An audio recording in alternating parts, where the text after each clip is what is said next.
रुपाली चाकणकरांची महिला आयोगाची कारकीर्द आता वादाच्या केंद्रस्थानी आहे। रुपाली चाकणकर या राज्य महिला आयोगाच्या अध्यक्ष असताना आयोगाच्या निधीची तरतूद ही चौपट झाल्याचं दिसून येतंय।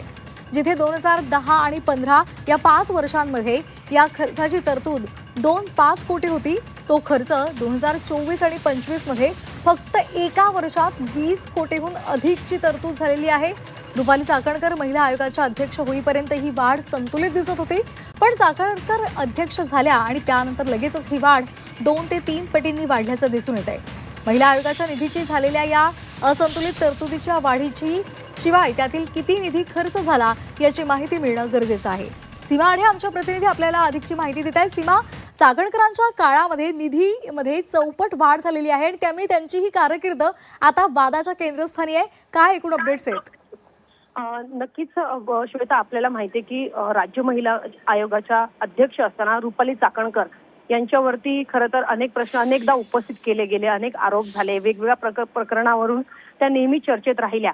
करात प्रकरणी त्यांचा राजीनामा झाला आणि सध्या त्यांचं जे कारकीर्द आहे त्यांचं जेव्हा त्या या अध्यक्षपदावरती विराजमान होत्या तेव्हा त्यांचा जो कार्यकाळ आहे तो सध्या वादाच्या केंद्रस्थानी असल्याचं पाहायला मिळत आहे। सगळ्यात महत्त्वाचं म्हणजे एखाद्या खात्याला, एखाद्या आयोगाला पुरवला जाणारा निधी आता 2010 ते 15 मध्ये म्हणजे त्या काळामध्ये 2 ते 5 कोटीची तरतूद जी आहे ती एका वर्षासाठी करण्यात आलेली होती आणि रुपाली चाकणकर ही या आयोगाच्या अध्यक्ष। सीमा, मी आपल्याला थोडंसं थांबवते। आपल्यासोबत सामाजिक कार्यकर्ते अंजली दमानिया जोडल्या गेलेल्या आहेत। आपण त्यांच्याकडून या संदर्भातली प्रतिक्रिया जाणून घेणार आहोत। आपण पाहतोय अंजली मॅडम की रुपाली चाकणकर ह्या पुन्हा एकदा वादाच्या केंद्रस्थानी आहे, कारण जेव्हा त्या आयोगाच्या अध्यक्ष होत्या त्यावेळेला निधीमध्ये चौपट वाढ झाली आहे। कसं पाहता, काय आपली प्रतिक्रिया आहे? एकतर मी आता याचा पूर्ण अभ्यास करते, कारण आत्ताच्या घटकेला तिथे जवळजवळ 39 इतकीच स्टाफ स्ट्रेंथ आहे म्हणजे महिला आयोगाकडे। मग यांना महिन्याला 1.5 कोटी रुपये कशासाठी पाहिजेत?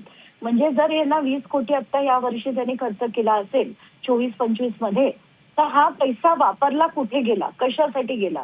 कारण कुठेही आपल्याला काहीही नवीन घडताना दिसत नाहीये, फक्त मिरवण्याचंच काम झालेलं आहे। कारण त्या आयोगाच्या वेबसाईटवर जर तुम्ही बघितलं तर सगळीकडे फक्त रिबिनी कापतानाचे फोटो आहेत।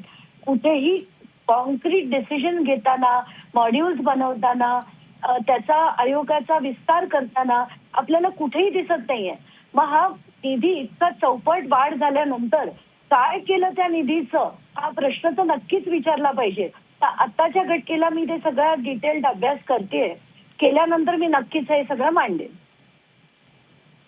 अगदी धन्यवाद दिलेल्या या प्रतिक्रियेसाठी। तर महिला आयोगाच्या निधीवरून आता पुन्हा एकदा वाद निर्माण झालेला आहे, कारण रुपाली चाकणकर ज्या काळात अध्यक्ष होता त्यामध्ये चौपट वाढ झालेली आहे आणि त्यामुळे पुन्हा एकदा या संदर्भात आता संशयाचं वातावरण निर्माण झालेलं आहे। त्यामुळे याची आता चौकशी केली जाणार का हे पाहणं सुद्धा महत्त्वाचं ठरणार आहे। धन्यवाद मॅडम आपण दिलेल्या या प्रतिक्रियेसाठी आणि धन्यवाद सीमा आपण दिलेल्या सविस्तर माहितीसाठी।